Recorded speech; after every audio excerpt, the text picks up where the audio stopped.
Bismillahirrahmanirrahim. Assalamualaikum warahmatullahi wabarakatuh.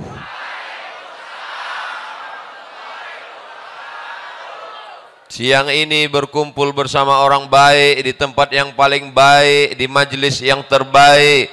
Maka nikmat besar ini kita syukuri dengan ucapan Alhamdulillahi Rabbil Alamin.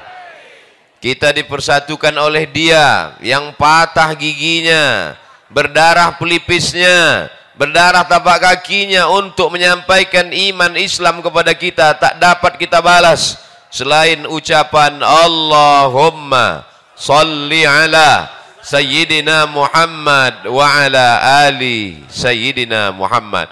Salawat kita dibawa oleh para malaikat dari mana nih? Ya? Dari Pagar Ageng sampai ke Masjid Nabawi. Inna salatakum ma'rudatun alayya. Salawat kamu dibawa ke makamku di Masjid Nabawi. Kaifa salatuna ma'rudatun alayka wa qad arimta. Bagaimana mungkin salawat kami dibawa ke kuburmu padahal kau sudah mati dimakan tanah ya Rasulullah. Nabi bersabda, innallaha harramal arda ajsadal anbiya. Allah mengharamkan tanah memakan jasad para nabi. Maka salawat dan salam kita sampai kepada Nabi. Assalamu alayka ayyuhan nabiyyu wa rahmatullahi wa barakatuh. Salam kita dibalas oleh Nabi dengan 3. Waalaikumsalam, keselamatan untuk kamu. Warahmatullah, rahmat Allah untuk kamu. Wabarakatuh, barakah Allah untuk kamu semuanya. Kumaha atuh damang? Orang Sunda memakai katun. Katun dipakai di hari Selasa. Saya tidak lagi berpantun, sudah dihabiskan pembawa acara. Mudah-mudahan semuanya selalu dalam ridha Allah. Apapun jabatan kita, apapun profesi kita, apapun pekerjaan kita, yang dicari adalah ridha Allah. Karena kalau dicari ridha manusia, ghayatun la tudrak. Keinginan manusia itu sesuatu yang tidak bisa kita dapatkan. Ustadz pakai peci, jamaahnya mau Ustadz pakai sorban. Ustadz pakai batik, jamaahnya mau Ustadz pakai jubah. Makanya mengikut orang kita akan pusing sendiri. Yang penting kita sesuai ajaran Islam, menutup aurat, mengikut sunnah Nabi Muhammad sallallahu alaihi wasallam. Yang udah pakai batik bagus, yang pakai jubah bagus, yang pakai peci bagus, yang pakai sorban sunnah. Jangan kelahi. Kalau antara yang pakai batik dengan pakai jubah kelahi, yang ketawa yang nggak pakai celana. Alhamdulillah semuanya yang di luar-luar sana nanti cepat masuk surga. Tapi yang lebih dulu masuk yang di dalam. Yang penting masuk surga. Man qala la ilaha illallah Muhammadur Rasulullah dakhalal jannah. Siapa yang mengucapkan la ilaha illallah Muhammadur Rasulullah pasti masuk surga. Amin. Semua ini pasti masuk surga. Amin. Jangan takut, jangan ragu, jangan cemas, jangan ngeri, jangan galau. Kalau galau imannya turun. Kalau imannya turun imunnya drop. Kalau imunnya drop Covid masuk. Oleh sebab itu tablik akbar ini membangkitkan semangat. Apalagi Bapak Sekda di tengah kesibukannya mau hadir. Puncak jabatan PNS kabupaten adalah Sekda. Nggak ada lagi di atas Sekda yang PNS. Tapi kalau nggak PNS bisa jadi wali kota, bupati bisa. Mudah-mudahan Pak Sekda amanah. Jadi Sekda itu jabatannya nggak lama, tapi hisapnya lama. Tapi Pak Sekda yang hadir pengajian langsung masuk surga. Sama-sama mobil dinasnya sekalian. Anak-anaknya soleh-solehah. Jabatannya menjadi amal soleh. Ada orang yang masuk surga karena sholat sunat, tahiyatul masjid, qabliyah ba'diyah, sholat tahajud, sholat witir, masuk surga dari pintu babus sholah. Mudahan ada di antara kita yang masuk surga dari babus sholah. Ada yang masuk surga dari zakat, wakaf, infak, sedekah, hartanya habis menolong agama Allah, masuk surga dari babus sedekah. Tapi ada orang masuk surga dari pintu yang mana saja, silakan. Siapa itu? Pak Sekda. Loh, kok bisa? Dia bisa masuk dari pintu babus sholah. Kenapa? Karena dia membantu surau langgar dan musola masjid-masjid dengan tanda tangannya. Dia bisa masuk dari pintu babus sedekah. Kenapa? Karena dia bisa dengan kekuasaannya, mumpung kekuasaan masih ada dalam genggaman tangan, pakai untuk menolong agama Allah. Betul? Ini kadang saya setelah tausiah baru datang orang menjumpai saya. Ustaz Somad, apa yang bisa kita lakukan untuk Islam? Bapak kerja apa sekarang? Baru pensiun kemarin. Baca Yasin aja lah Pak. Kemarin waktu ada jabatan kemana aja? Waktu tanda tangan masih laku, kenapa nggak ikut pengajian? Maka kebahagiaan saya hari ini adalah hadir tokoh-tokoh masyarakat. Sekarang banyak penokoh, penipu. Tapi hari ini yang hadir adalah tokoh-tokoh kita. Bapak Taufik, Bapak Sekda, sahabat-sahabat dari Al-Mumtaz. Ada pula saya lihat baju FKPPI, ada FPI, macam-macam seragamnya. Ada polisi sebelah kiri, ada tentara sebelah kanan, ada PM yang mengawal di depan. Katanya Tasikmalaya itu macet, enggak ada macet. Ternyata ada poreder di depan. Mudah-mudahan Allah mengampunkan segala silap salah kami. Mungkin ada yang tadi terlambat, ada yang tadi terlalu cepat, ada yang berdiri tadi enggak duduk-duduk, ada yang nahan kencing. Ampunkan silap salah Abdul Somad yang membuat orang tertunda-tunda, tertanti-tanti, tertunggu-tunggu. Tapi insya Allah setiap tetes peluh keringat hari ini dibalas Allah kebaikan-kebaikan. Man kharaja fi talabil ilmi, siapa yang keluar rumah dengan niat menuntut ilmu, fahuwa fi sabilillah, maka dia sama seperti orang berjihad fi sabilillah hatta yarji'a, sampai dia pulang ke rumah. Maafkan saya Kiai, maafkan saya Ajengan, maafkan saya Tuan Guru.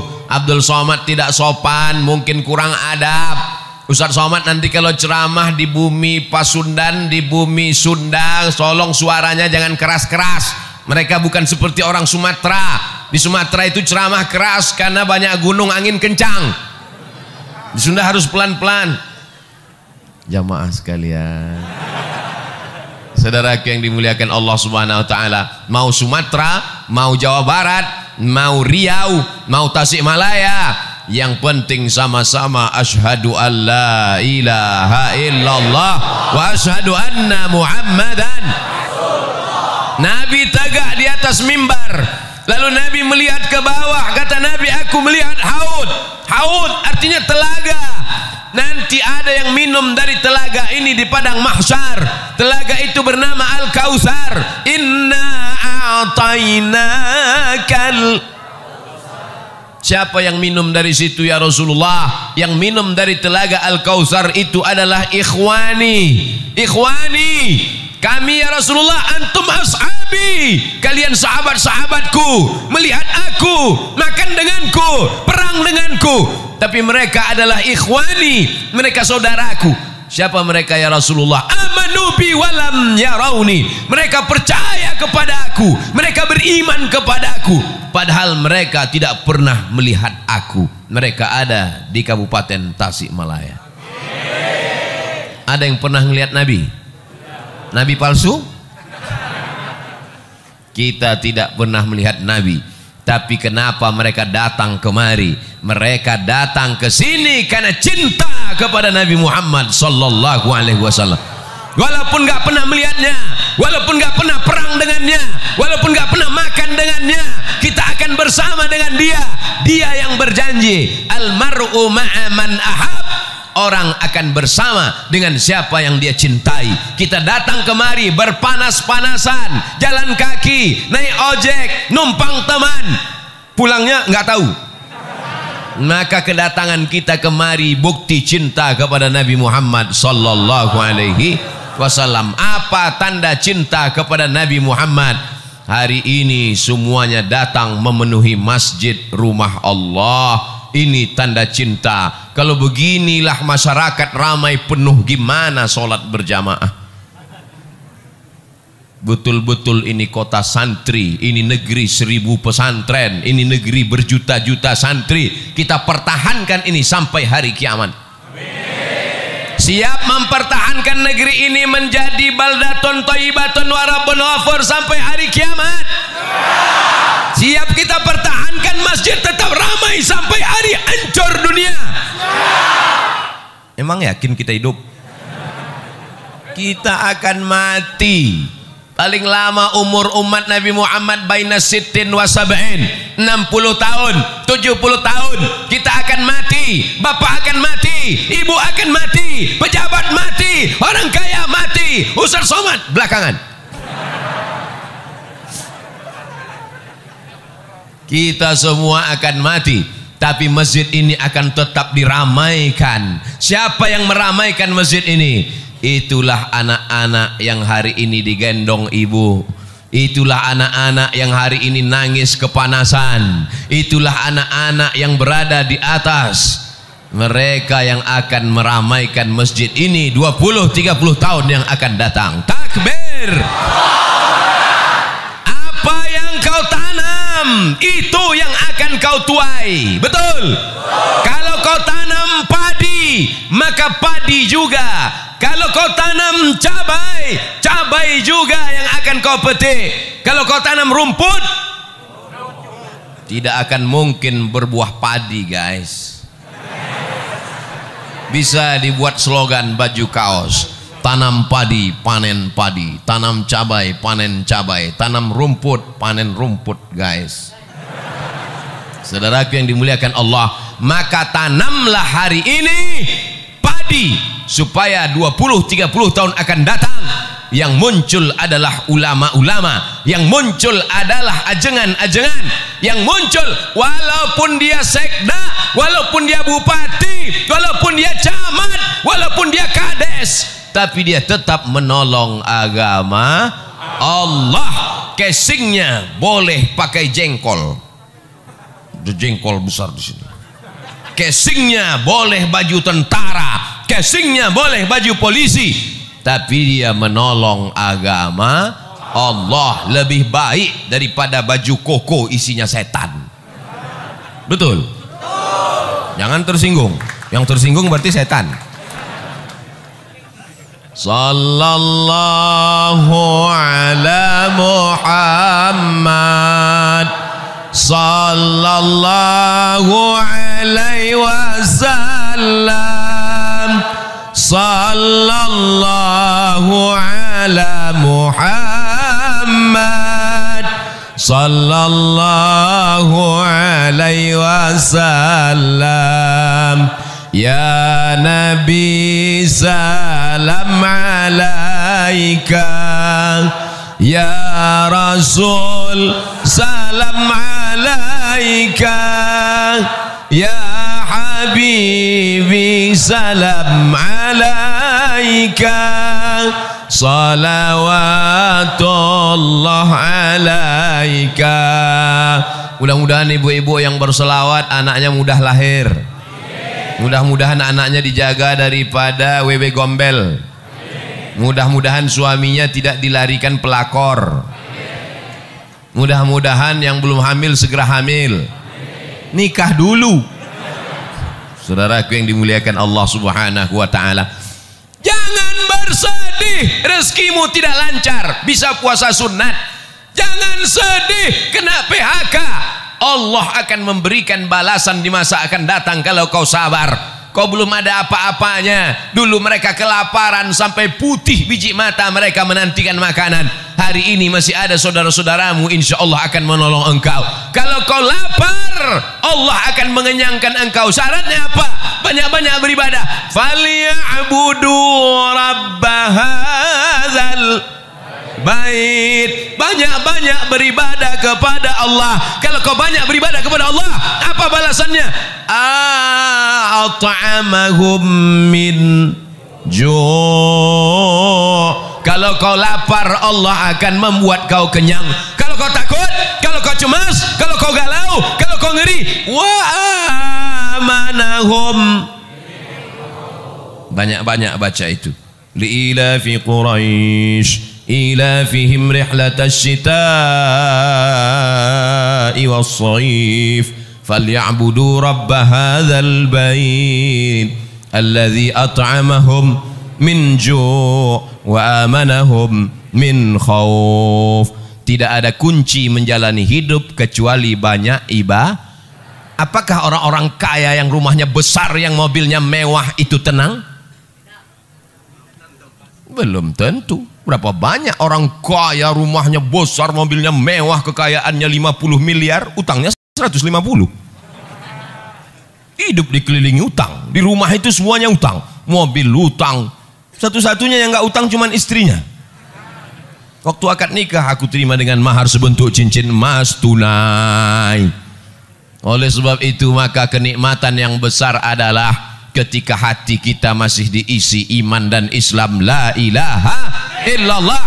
Makanya ketika anak kita lahir, itu yang kita bisikan ke telinganya, asyhadu an la ilaha illallah,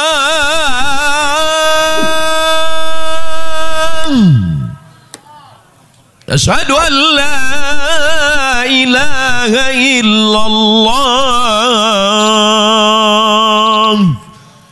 Laki-laki mesti pandai azan. Ini nanti anak lahir gimana? Masa nyari MP3? Datang mertuanya, nih azankan. Ya sebentar ya Pak, sebentar ya. Mana MP3 azan? Buka YouTube dulu, azan. Maaf ya, Papa belum pandai, dengar aja sendiri. Yang pertama kali dimasukkan ke telinganya sebelah kanan adalah lafaz la ilaha illallah. Itu yang pertama dimasukkan telinganya. Mentang-mentang orang Sunda, apakah ada yang dimasukkan ke telinga anaknya pertama kali? Asep. Mohon maaf Pak Asep. Yang pertama kali masuk ke telinganya adalah nama Allah. Kenapa itu yang dimasukkan? Masuk lafaz Allah ke telinganya, masuk ke otaknya, masuk ke jantungnya, dari jantung naik menyembur ke otak, menular ke mata. Hatinya adalah Allah, Allah, Allah. Otaknya Allah, Allah, Allah. Pandangan matanya Allah, Allah. Telinganya Allah. Sehingga kalau dia hidup, dia akan menjadi hamba Allah yang soleh. Maka jangan lupa, bagi anak yang sudah lahir, sudah besar, jangan diazankan lagi. Mana tahu kemarin lupa, sekarang anaknya udah kelas 2 SMP. Pulang dari sini, sini sebentar nak. Allahu Akbar. Mengazankan anak itu hukumnya sunnah. Dalilnya hadis hasan. Hadis paling tinggi sahih, di bawah sahih hasan, di bawah hasan dhaif. Mengazankan anak dilakukan Nabi SAW. Beliau mengazankan Sayyidina Al-Hasan, anak Sayyidatuna Fatimah, anak Sayyidina Ali. Beliau mengazankan Sayyidina Al-Husain, anak Sayyidatuna Fatimah, anak Sayyidina Ali. Maka kita pun mengazankan anak-anak kita. Kita ingin kita mati nanti, mereka juga yang membisikkan ke telinga kita, la ilaha. Abdul Somad nanti kalau mati, tolong jamaah membisikkan. Tapi nggak mungkin, rasanya nggak mungkin. Masa orang Tasik? Tapi bisa aja orang Tasik pas datang ke Pekanbaru jalan-jalan, dapat berita Ustadz Somad di rumah sakit, ketemu. Apakah mungkin orang Tasik mengatakan, Ustadz Somad nggak usah dibisikin, dia udah tahu bacaannya, biarin aja. Orang Tasik tetap membisikkan, Ustadz Abdul Somad, dulu kau berkata di masjid kami bahwa kau mati tidak akan mungkin dibisikkan orang Tasik. Ternyata takdir berkata lain. Orang Tasik datang ke Pekanbaru jalan-jalan, mendapat kabar Abdul Somad sedang di ICU. Orang Tasik yang membisikkan ke telinga, la ilaha illallah. Kalimatu haqqin 'alaiha nahya, dengan itu kita hidup. Wa 'alaiha namutu, dengan itu kita mati. Wa biha nub'atsu, dengan itu kita akan mati dibangkitkan di padang mahsyar. Dengan itu juga kita akan masuk surga Jannatul Firdaus bersama Nabi Muhammad sallallahu alaihi wasallam. Tala'al badru 'alaina yatil wada' wajaba syukru 'alaina ma da'a lillahi da' ayyuhal mab'usu fina ji'ta bil amril muta' ji'ta syarraftal madinah marhaban ya khairan da'. Orang yang sering berselawat, selawat itu yang akan datang ke telinganya waktu dia mau mati sakratul maut. Orang yang sering mengucapkan marhaban, marhaban itu yang akan datang ke telinganya terngiang-ngiang waktu sakratul maut. Orang yang sering mengucapkan tola'al badru alaina, tola'al badru alaina itu yang akan datang ke kepalanya waktu mau sakratul maut. Orang yang sering nonton sinetron Korea, orang yang sering melihat Bollywood, itu juga yang akan datang waktu kau mau sakratul maut. Makanya di ruang ICU gini-gini kepalamu. Saya hari ini jamaah boleh melihat bergurau bercanda, tapi nanti waktu sakratul maut baru kalian berkata, Ustadz Somad memang betul. Betul apa betul? Saudaraku yang dimuliakan Allah, kalau jamaah sudah seramai ini di masjid, melimpah ruah sampai ke tepi jalan, mungkinkah komunis berani bangkit di negeri ini? Tidak mungkin. Kenapa? Karena dia akan melihat ramai atau enggak ramai. Kalau begini Pak Polisi, Pak Tentara, FKPPI,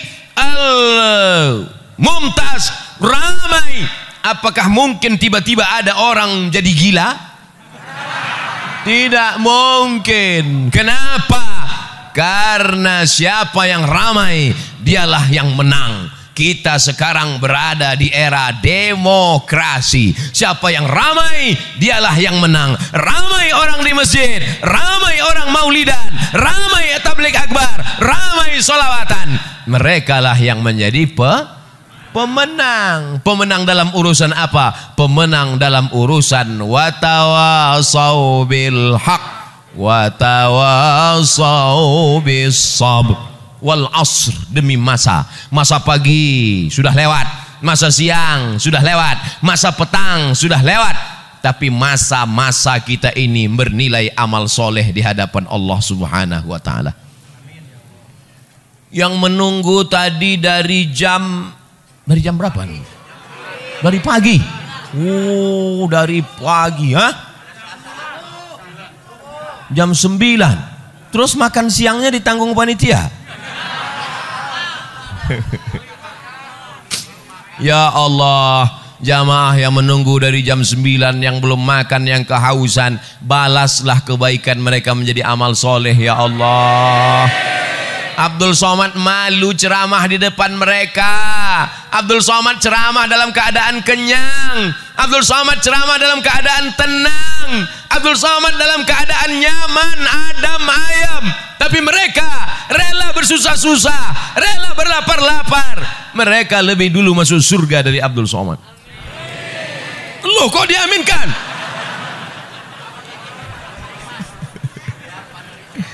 Yang penting masuk surga.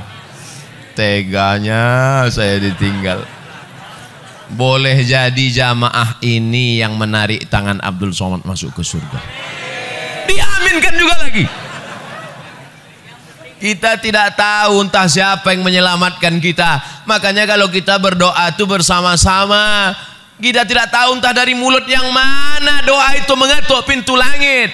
Kita tidak tahu entah dari mulut yang mana. Boleh jadi ustadz yang di sini tidak ikhlas, pahalanya sudah habis diambil subscriber, sudah dihabiskan follower, Sudah dipuji-puji, 2000 yang muji, 100 yang gini. Habis pahalanya karena ria. Tapi ada ibu-ibu yang di belakang sana biasa-biasa saja, hanya ibu rumah tangga, tapi hatinya tulus ikhlas. Boleh jadi pintu langit terbuka karena doa dan keikhlasannya. Betul? Jangan sepelekan orang, jangan anggap teremeh-temeh orang. Maka sudikah semua jamaah ini mendoakan Abdul Somad supaya mati husnul khatimah? Doakan Ustaz Abdul Somad supaya istiqomah. Ngapai datang dari Riau naik pesawat ke Cengkareng, sampai Cengkareng naik mobil ke Tasikmalaya. Bangun belum sampai juga, tidur lagi, bangun belum juga. Ngapai datang jauh-jauh musim Covid? Mau cari apa? Mau kampanye? Mau cari apa? Yang dicari tidak lain supaya mati dapat amal jariah. Yang kaya-kaya enak, dia bangun masjid, dia wakafkan tanah, dapat amal jariah. Solat subuh, solat zuhur, solat asar, solat maghrib, solat tahajud, i'tikaf malam, mengalir. Dia kaya, uangnya banyak. Abdul Somad tidak kaya. Yang punya jabatan Pak Sekda enak, 5 tahun, 10 tahun punya jabatan, dibagikannya uang negara untuk imam masjid, untuk fakir miskin, beasiswa untuk anak tak mampu, dibangunkan sekolah untuk anak yatim, mengalir pahalanya. Jabatan nggak ada, harta nggak ada, satu-satunya yang ada cuma suara. Suara inilah yang dipakai, mudah-mudahan didengar jamaah, diamalkan jamaah, mengalir pahalanya ke makam Abdul Somad. Hanya itu saja yang diharapkan dari hidup ini. Hidup ini mau cari apa? Mau kaya-kaya, beli baju sampai 3 lapis. Itu bukan kaya, demam. Betul? Mau makan, makan sebanyak-banyaknya, makan ini, makan ini, makan ini. Pas dites ronsen, rupanya ususnya bolong. Tidak ada yang dicari hidup ini kecuali mencari kemuliaan dari Allah. Tu'izzu man tasha', engkau yang mengangkat setinggi-tingginya. Wa tudhillu man tasha', engkau yang menjatuhkan serendah-rendahnya. Tapi kalau kita bisa meramaikan masjid, kemarin datang tokoh ramai, bulan ini Abdul Somad ramai, bulan depan nggak tahu siapa lagi datang ramai. Pas ada keyboard tunggal penyanyinya pakai rok pendek, nggak ada. Itu tidak akan terjadi di Tasikmalaya, betul? Karena di sini masyarakat religi, masyarakatnya agamis, masyarakatnya taat beragama, masyarakatnya menjaga adab, sopan santun, tata krama. Maka mereka tetap menjaga adab Islami. Tidak ada perempuan yang tidak pakai jilbab.